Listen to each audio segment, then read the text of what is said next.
into the top. Yeah, definitely. So going back into the current game right now, back as you see there, Mikael Jakobs from Norway, he's going to be there on the left, and he is going to be playing a very, very interesting deck, actually, one that we've not really seen the concept at all for today. We see there it's Xerneas with Xerneas Break, but and with Mega Gardevoir, both of them. So a whole plethora of fairy attackers. It should be very interesting to see. Yeah, first round we saw this deck playing against Greninja, piloted by different players. So Tito Santoso. Yeah, exactly. But Mikael plays a very different list. His opponent from Denmark is Nicklas Danielsen, and he's going for a deck that used to be like one of the best in the format, but it kind of lost its flair. He plays Mega Mewtwo, but he managed to find a way to win against Gardevoir decks by using his Magiana from Steam Siege and Metal Energy cards. So he is not using the damage change attack to heal damage, but you can see he is using the Mewtwo that does not need psychic energy cards to attack with, and he plays he plays just 4 of the Mewtwo from Breakthrough, and with Metal Energy cards for his Magiana, he just deals a lot of damage with the Mega Mewtwo. Yeah, of course, with Soul Blaster doing 100. Oh! This hurts a lot. Mikael plays Professor Sycamore, discarding 3 of his Max Elixir, which is a very great card to get your energies into play. He plays Mega Pokemon, so he can either play Max Elixir to attach the energies to like their Pokemon EX, or you can use Mega Turbo to attach them to the Mega Pokemon. The reason why you play Max Elixir is because you have to discard the Mega Turbos very often, and also often you cannot even play them at all because your Pokemon is either not evolved yet, or you don't have fairy energies in your discard pile. This is the reason why you play Max Elixir, to use them more often, but here you see him just discarding 3 of them. Does he play 4 or 3? Yeah, he plays 4, so 1 left, but still this will slow him down a lot. Especially against stuff like Magiana EX, it's very important to get energies very quick. And, well, at least Nicklas is not having the best start. Here we see him opening with Hoopa EX. His Scoundrel Ring ability is the reason why it's so popular in Mega decks.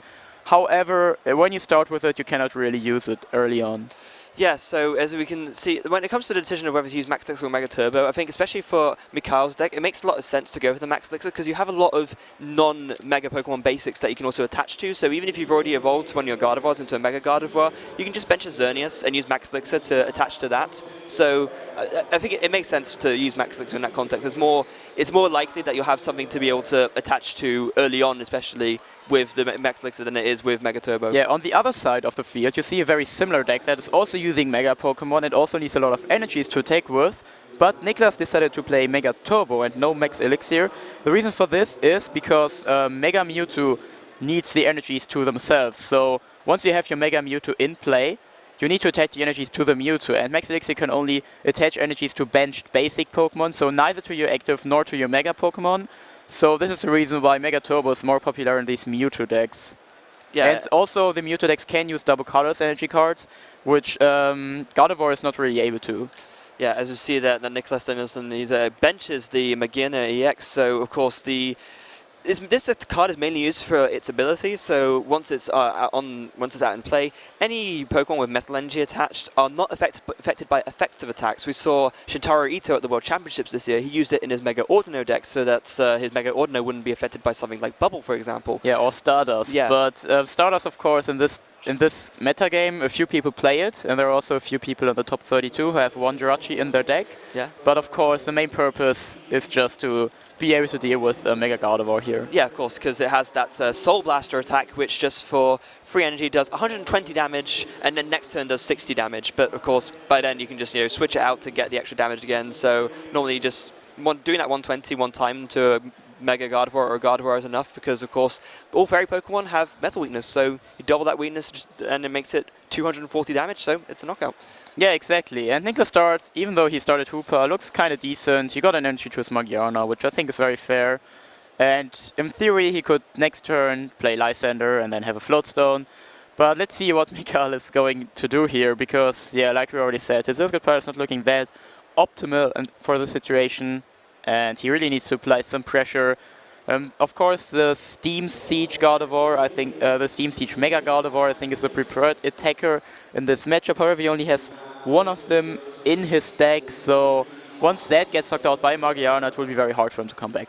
Yeah, the Steam Siege Mega Gardevoir, we've seen it rising popularity, especially in Europe, as its own deck, sort of focusing on setting up with Hooper and Shamans and Dragon Knights, just to fill up your bench with Pokemon and just discard them all with Despair Ray. It's obviously because of the dual typing as well. It's because it's half Psychic, half Fairy. It makes it so that it's very easy to knock out Mega Mewtwo's, and this is why the Mega Mewtwo deck fell out of popularity. Yeah, I think Mikael just showed us his one Spinder in his deck. It's not a very card that you see played that often. It deals 10 damage to each of your opponent's Pokemon. So in theory, you can take knockouts with it. But the one thing it does is just you win against Gyarados. Gyarados is not that of a popular deck that you would usually assume. It doesn't really make sense to play cards against it. But, I mean, Mikael will have something in his mind, and here we see it in his hand again. I think there will be a few matchups. There should be at least one more matchup where Spinda makes sense other than Gyarados. But, of course, if you face a Gyarados deck, this will be a big advantage. Yeah, absolutely. I think he's just thinking to himself that maybe he thought as a meta call that a lot of people would play Gyarados. So of course, we do actually have a Gyarados in top 32. Scott Simmons of the UK, the only UK player still in contention, is playing Gyarados. So if Mikael runs up into him, then I think that Spinder is going to give Scott a very bad day. But other than that, yeah, maybe it's hard to know whether he actually used it much through day one. We've been trying to assemble a record of all of the decks that all the people in top 32 played against, but we haven't got that fully ready yet, so we'll be maybe be able to get that information for you a little bit later. Yeah, so here we see just ending his turn by using Geomancy, attaching a few energy cards. There are two very great Xerneas in the format, and this is, I think, arguably not the better one. The Rainbow Forest has its own deck, but with this Xerneas you can make the Primal Clash Mega Gardevoir work, because you can just get a lot of energies into play. Yeah, of course, that Geomancy attack, just for one Fairy Energy, lets you choose two of your bench Pokemon, and then for each one you choose, search deck for a Fairy Energy and attach it to it too. So it gets you 2 extra energy out on the field, and of course, every extra Fairy Energy that you attach means that the Mega Gardevoir's Brilliant Arrow attack is going to do 30 more damage, and so that builds up very quickly. Yeah, this is true. So Nicklas is just setting up his Pokemon. It doesn't really make sense in this situation to already attack with Margiana. But let's see what he's going for. Here we see the escape probe, and I think we talked a lot about this, how great you can outplay your opponent by using this in the right situation. The Margiana deals 120 damage for an additional double color Sentry card, so every Pokemon on Mikael's bench will get one hit knocked out by it. So it might be smart for Nicklas to use that attack. He also plays Olympia, so he can put Margiana on his bench, then put a Pokemon with a Floatstone active, and then just retreat to kind of reset this. But it also seems that he doesn't even play Floatstone.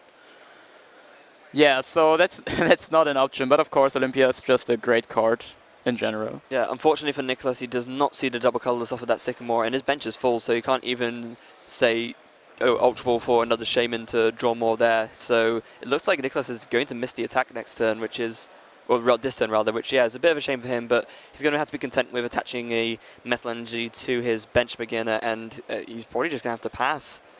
Yeah, it's kind of unfortunate for him, but I don't really see a big problem with it, because, like, Margiana only has 160 HP, but it's still nothing close to being one-hit knocked out next turn, especially considering that there is only one Max Elixir in Mikael's deck still in there, so there's not enough energies that he can attach this turn to one-hit knockout, as far as I know, with the Mega Gardevoir. Well, if he did manage to see his last Max Elixir and he managed to hit it, and then he attached another energy, that would be 6. That would be actually enough. So in theory, he can take the knockout. However, he would need to get his Shaman to the bench somehow, but he needs 3 energies to his Mega Gardevoir to attack. So I don't really think he does play Floatstone. He only has the Fairy Garden, so he cannot retreat, which means, well, unfortunately, it's not able to take the knockout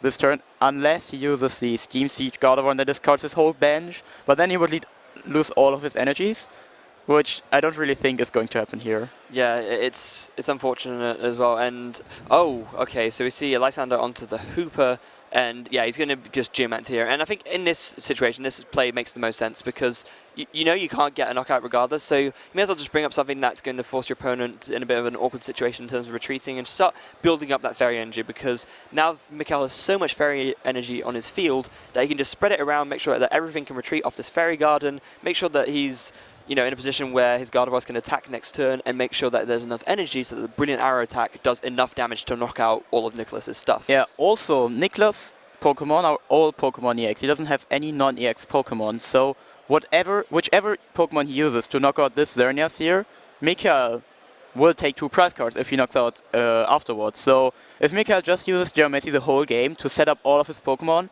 and then can just take knockout, knockout, knockout, he will win the game. So Nicklas also has to keep in mind. Nicklas also has to keep this in mind. And now this situation doesn't really look great for him, because he doesn't really play that many switching cards. He already used 1 escape rope, so he has 1 escape rope left and the Olympia. But if he uses a supporter, he cannot use the Olympia anymore. So there is actually a high chance that again the Super will be stuck in the active spot, giving Mikael the big advantage of this Lysander in this turn. Yeah, it's a bit of an unfortunate turn for Nicklas.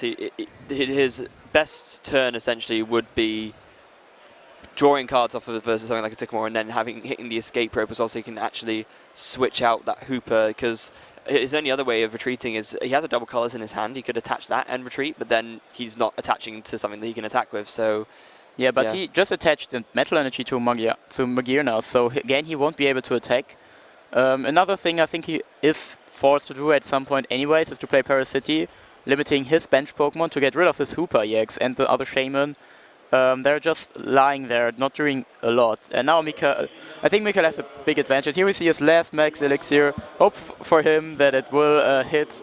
Otherwise it will be very sad, playing 4 Max Elixirs and not getting the advantage out of anyone like it just happened. So yeah, he has to attach every energy from hand all by using Geomancy this game.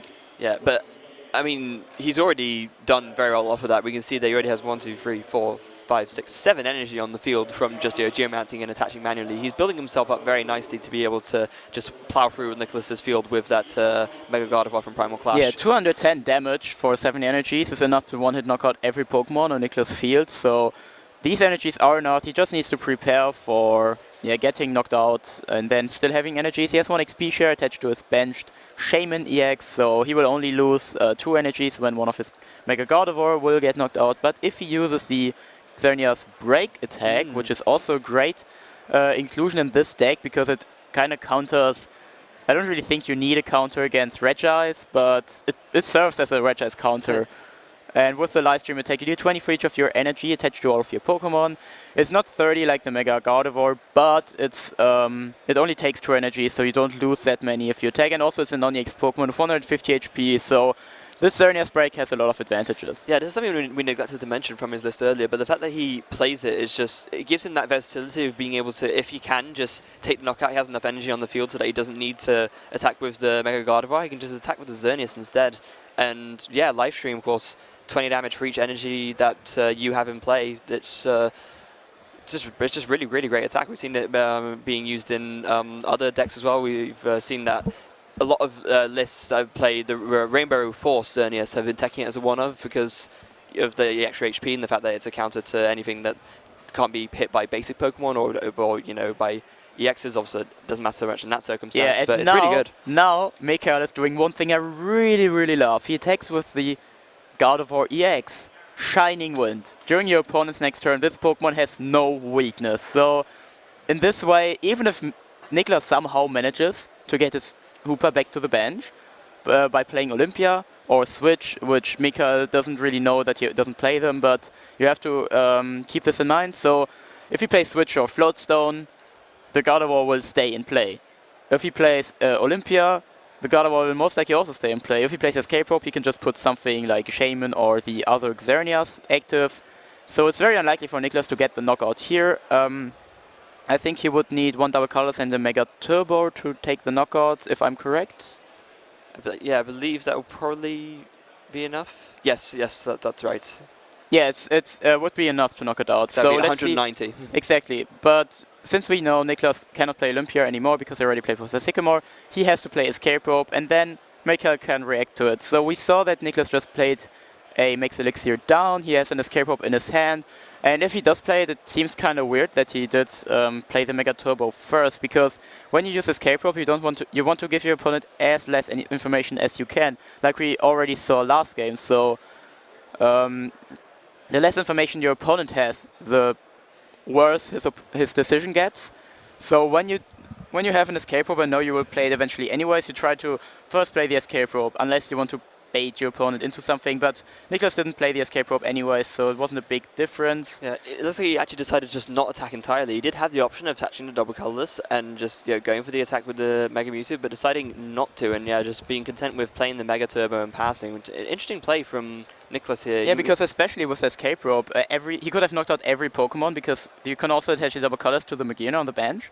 And Shining Wind only gives the one Pokemon that attack with Shining Wind no weakness anymore, so he would be able to take a knockout on every of Mikael's Pokemon. But he also needs to keep in mind that he cannot just put Xerneas active and then let Pokemon get knocked out. However, now he can also just retreat because of Fairy Garden without discarding any energy into his Xerneas Break and then take the knockout this way. So interesting play here, but let's see if it pays off for him. Absolutely. We see there that Mikael is going to evolve his bench Gardevoir into the Gardevoir from Steam Siege, rather. This is the one we mentioned earlier. He plays it just as a one-of, but really useful in certain matchups, and especially against Mega Mewtwo, of course. Being able to hit it for weakness is really nice. Yeah, it's also amazing Pokemon to just take 2-hit knockouts, because you can just discard your Shamans on the bench without playing Parasity. So the Gardevoir decks, when you play the Fairy Garden, you cannot use Parasity that good. So you could always have free retreat, but when you are in a situation where you think, well, my opponent could win by using Lysander Shaman, you can just retreat, then discard all of them. Also, when you have some Pokemon that got a lot of damage, you can just discard these Pokemon. We saw that also in the first round, where he just discarded his whole bench with a lot of Pokemon that had damage in field. And yeah, let's see if that pays off here, or if he just goes for Xerneas again. Yeah, it's really so... Looks like he's opting to retreat into the Shaman instead. He can either use Skyreturn or just pass his turn, if he does not want his active Gardevoir to get knocked out, because he would lose a lot of energy cards. And also he still knows that Nicklas might not even be able to attack him back anyways. And now he just puts a Pokemon that he doesn't really care that much about being knocked out. And now Nicklas really needs his Parasity and a way to get the Hooper back to the bench again. This way he can get rid of the damage and just rid of this Pokemon with True Retreat. And here you see, starting with the Hooper at the first place is so important in this matchup. This is also why a lot of people don't really like playing Hooper in decks. It's not necessary, like for example Yveltal. But now Nicklas just goes for Versus Seeker Lysander, it seems. Oh no, that's a mistake, because now he's being asked. I think he's asking if he's allowed to take it back, because of course the thing is, if he plays the Lysander first and then he plays the Escape Rope, he cannot play the Escape Rope. Yeah. So he wanted what he wanted to do is he played Versus Seeker for Lysander, but he also pointed on the Pokemon that he wanted to be active. But now his Escape Rope play doesn't pay out. It's similar to what Takuya Yoneda did, just playing the cards in the wrong order. That sometimes happens when you have a lot of pressure. You know exactly what you want to do, but you accidentally do these kind of little mistakes, because he also could have played Versus Seeker, then just take the Lysander in his hand, then play Escape Rope. But he communicated kind of poorly what he wanted to do, so this is a big problem. At big tournaments, you really need to be aware of this. Yeah, I mean, it wouldn't be so bad if Nicklas had something that he could use to retreat, like say manually attach double colorless to the Hooper and retreat and attack, but nothing on Nicklas's side of the field has enough energy to attack without an attachment, so he unfortunately can't do that. Yeah, no, this is so sneaky. Just, okay, here's my Shaman back. Have fun with this one. And if he played it in the right direction, he could have drawn 2 prize cards on the Mega Gardevoir, which is weak, and now he has his Magearna EX active, and Mikael even has enough energies in play to just knock it out. Mikael almost forgot his XP share, but you have as much time as you want until you put another Pokemon active, and then your chance is over. And now he can just use the Mega Gardevoir to take the knockout. Then Nicklas could use his Magearna to take the knockout back. I don't know if Mikael is then able to grab the knockout on Magearna, but how many energies does he even have? 6 is enough for the Mega Gardevoir to knock it out, but there might be even enough in play for the Xerneas break. So there are 6, 7, 8 energies in play actually. Times 2, that's 160 damage. So he doesn't even need his Mega Gardevoir to attack. He can also just retreat, as long as he has an energy, retreat into Xerneas Break, take the knockout here. Unfortunately, he doesn't have an energy. He also didn't play a supporter card, so he can just draw 2 prizes on the Magearna and then getting rid of a big threat. And let's see if Nicklas, he can either take the knockout with his Mega Mewtwo to then secure the Magearna for the knockout on the Steam Siege Gardevoir. So there's a lot of things going on.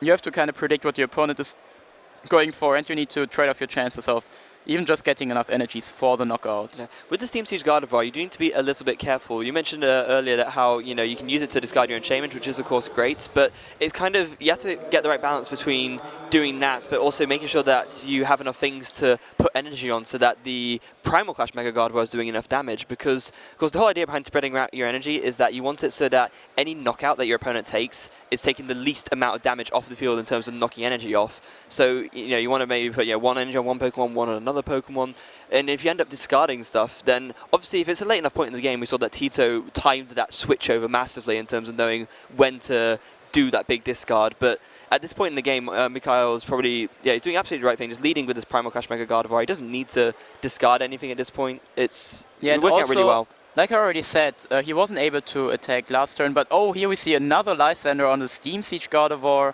So now Nicklas is just preparing to rush through with his last Mega Mewtwo in the future turns. However, let's see if this pays off. Don't forget your Max Elixir. Yeah, okay. He almost forgot the Max Elixirs. It's really important in this matchup. I mean the XP shares. I mean the XP share. I'm very sorry for this. Yeah, the XP shares. But he only decides to attach 1 energy, which is very interesting. He could have used both of his XP shares, one on the Shaman, other one on the Xerneas Break. And you see the Brilliant Arrow Mega Gardevoir active again. And now he has a lot of energies in play. Might be even enough for the Xerneas Break to knock out again. I think it's one less. Yeah, I'm wondering why maybe that tool on the Shaman isn't an experience share, because if it was, then you would think he'd maybe attach it, but I don't really see what else it could be, and maybe if he had done that, then he would have been able to get the knockout with the Xerneas Break, but maybe he's thinking of something that we're not, I guess. And he's just counting the amount of energy out on the field now, and he's attaching to they're just counting if it's enough for the Xerneas Break to attack. Magearna only has 160 HP, so at the moment it's even enough. And because of the Fairy Garden, he has free retreat. But I'm also wondering, I'm 100% sure this is an XP share. You can even see the name is too short to be Gardevoir Spirit Link, and these are the only tools he has in his deck. But maybe there was a big decision there. Having this energies in the discard pile allows you to super rot them back and attach them to something else. And maybe he also doesn't want to have a lot of energies for the Shaman to be Lysander, and then Nicklas needs less energies on this Mega Mewtwo to knock this out. Yeah, this could be it as well. But this way, he still has enough energies anyway, so he didn't really need the XP share here to take the knockout. And it's also enough for him to knock out any Pokemon, any Mega Pokemon with his Mega Gardevoir. Because then he can use both XP shares after the Xerneas Break got knocked out, applying a lot of pressure on Nicklas' field. So I think Mikael will win this game, but Nicklas still has a slim chance of turning this around. Yes, he does, as we see that they're both going down to 2 prizes apiece, and Nicklas is going to take his draw. You see there, Trainer's Mail is going to find himself a Parallel City or a Spirit Link. Well, the Parallel City, he plays 3 of them, but he needed them earlier, and his hand is just 1 Mega Mewtwo, 1 Mewtwo, and that's it. Oh dear. There is no way he can do anything to win this game anymore. No, he can't draw cards. There's nothing else he can sort of see off that. The only way is to play Paracity, and then maybe Mikael can't retreat and still have enough energies for the one-hit knockout. Because Xerneas has 2 retreat, so he would need to discard 2 energies, and he has only enough energies in play to deal 180 damage.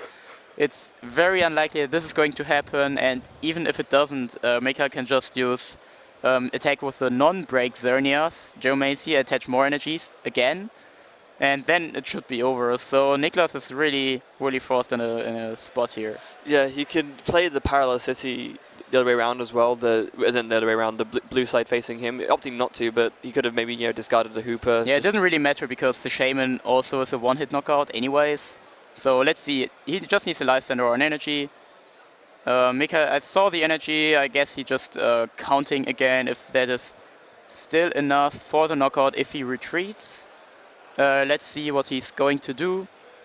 Mewtwo only has 210 HP, so the Mega Gardevoir from Primal Clash would need 7 energies in play in total. After the retreat, there are 3 on the Mega Gardevoir, 2 on the Xerneas, and 1 on the Shaman. That's 6 energies, so he would need to attach 1 energy from his hand, and now it is enough. Yep. Yeah, for the knockout, they decide, okay, fair enough, next game. And here you see Nicklas Danielsen plays the Magiana EX just to have a better matchup against Gardevoir decks.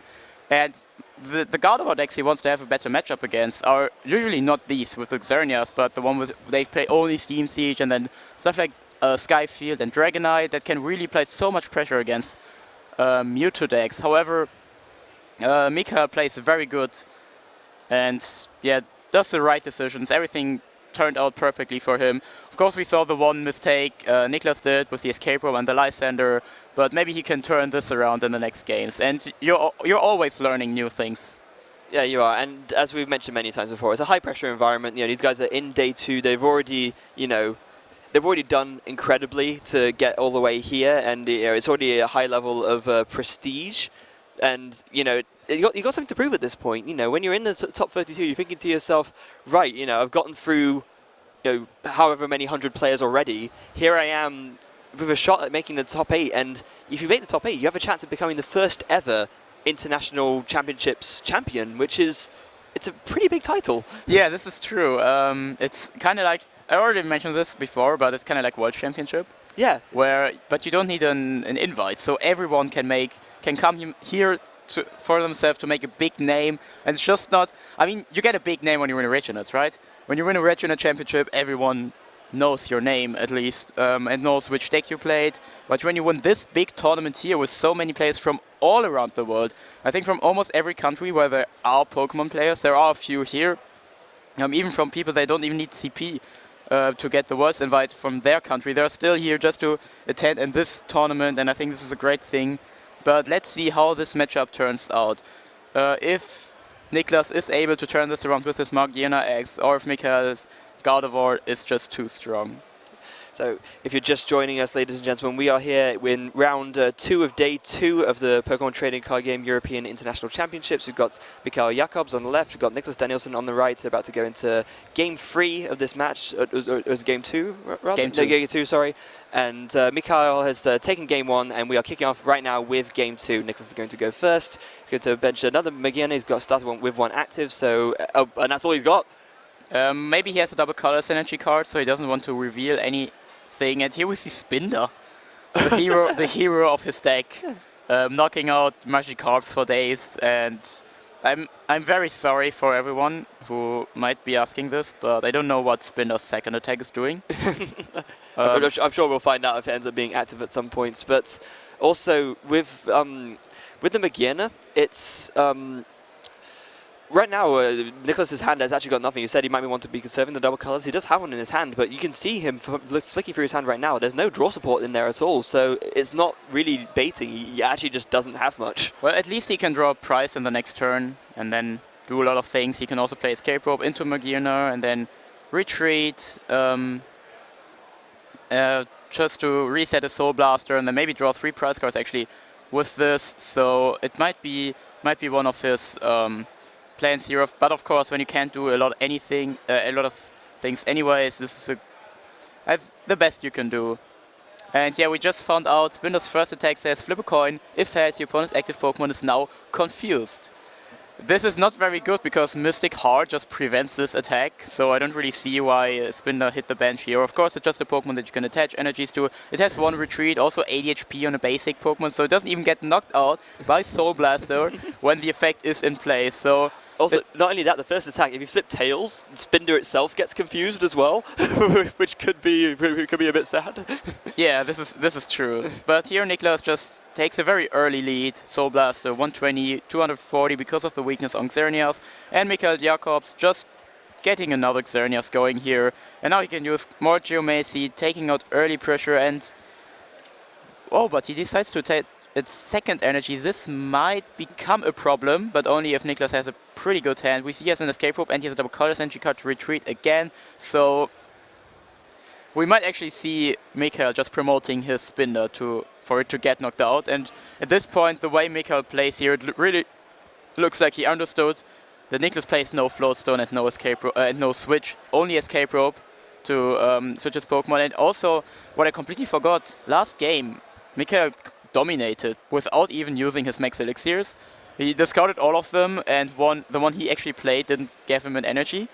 I'm afraid of what this deck can do when you actually hit your max elixirs. Yeah, well, definitely. I mean, the proof is right there. I mean, the reason why Mikael managed to do so well with it is, again, that Geomancy attack, he was given too many turns to just keep using it again and again and again, and at that point he built up so much energy that it was too much for Nicklas to overcome.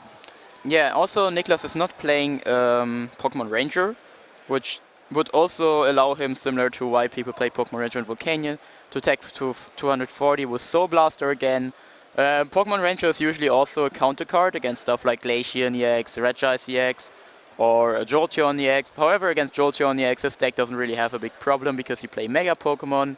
Glaceon EX is also not a big problem because you have Magiana, so Regice is the only good reason to play Pokemon Ranger, but it's not a very popular card, so it makes sense to not play it. However, without good options to reset your Soul Blaster, Magiana isn't even the best counter against Mega Gardevoir, because once you attack with Soul Blaster, you can't even one-hit knock out the Mega Gardevoir again, because you only do 120 damage because of the weakness lane again. So, yeah, a bit problematic, I think. It could backfire. Yeah, it really could. As we see there, Mikael playing a Trainer's Mail, you just see another Max Elixir off that, but instead opting to take the Versus Seeker for next turn. So, yeah, Mikael won't be getting a knockout here. I mean, far from it. Even if he were to do live stream, it's only doing 100 damage right now, and I'm guessing he's probably going to... Oh no, he actually has opted to go for the live stream, so opting. Yeah, I mean, it's a good 2-hit knockout here. It is. And seeing that your opponent he has no Discord pile. So there isn't a lot going on for him. He also needs another Metal Energy to apply pressure in the turn afterwards. Yeah. I think he will just attach a double colors to his benchmark, and then just Soul Blaster for 120. Yeah, either that, or he could escape rope. Yeah, I mean, the escape rope will only give him the knockout on Spinder. Which, like I already said, this is the reason why Mikael put Spinder on his bench. It's just a Pokemon that you don't need, and you can always put it active when your opponent plays escape rope. And now Nicklas, you can see in his face, he's thinking like, I don't want to knock out the Spinder. And there's also Fairy Garden in place, so if he doesn't knock it out, Mikael just needs an energy, then he can retreat and then take the knockout on Regina. But now he could just use live stream again and use his max elixirs to get energies flowing. Doesn't really need the Geomancy here, and I don't really see Nicklas winning anymore because there are just so many energies in play for Mikael. Yeah, I think Nicklas definitely doesn't want to expend an escape rope and a double colorless just to knock out a Spinder. Yeah. It just does not seem worth. Yeah, but yeah, it's a big problem here. Just Mikael just first Seeker for Professor Sycamore, and I actually really like Mikael's deck. In this meta game, it's just cool because you have resistance against stuff like Yveltal, and Garbodor doesn't stop you. He's just asking, did you already touch energy from his hand? Yes, he did. And here we see a Trainer's Mail for most likely Max Elixir. Maybe this gives him another energy card. It's running really great for him.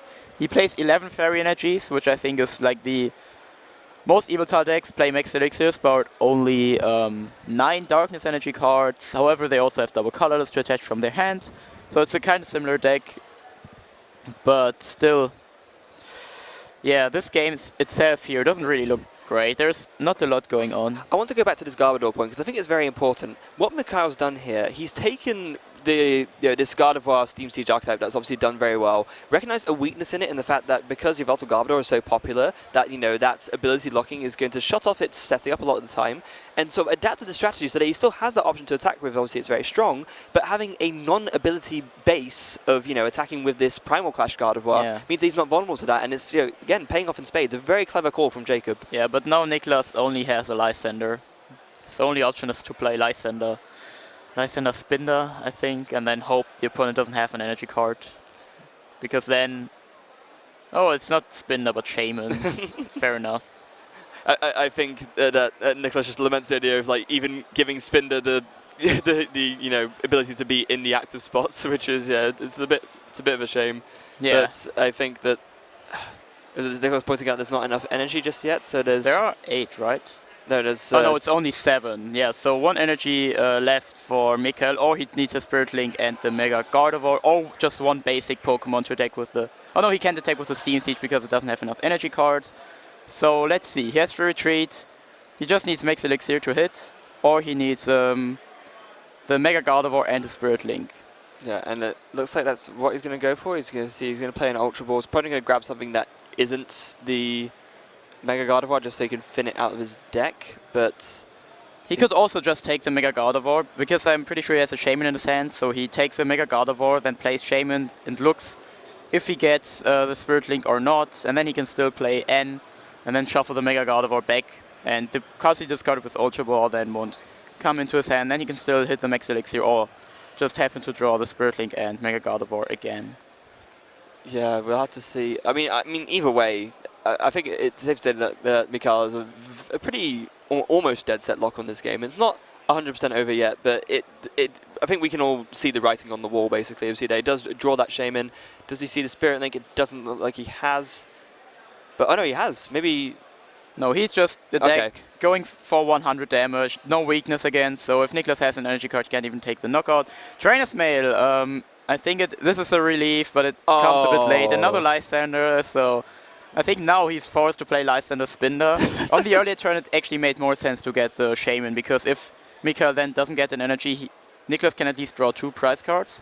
So in the case he gets a Professor Sycamore or N from top of his deck, he can put another Pokemon on the bench, then draw 2 prize cards. He already got 1, and then he might still have a chance to win. Yeah. But now, there's nothing really he can do. But there is another Shaman on his bench, I just realized. So he can just take the other Shaman and then hope again that Mikael doesn't have an energy card, but I'm pretty sure he does. So this game might be over next turn. Yeah, and you see that. Oh, come on, Nicklas. You got to let the Spinder sit active at least once. We want to see it.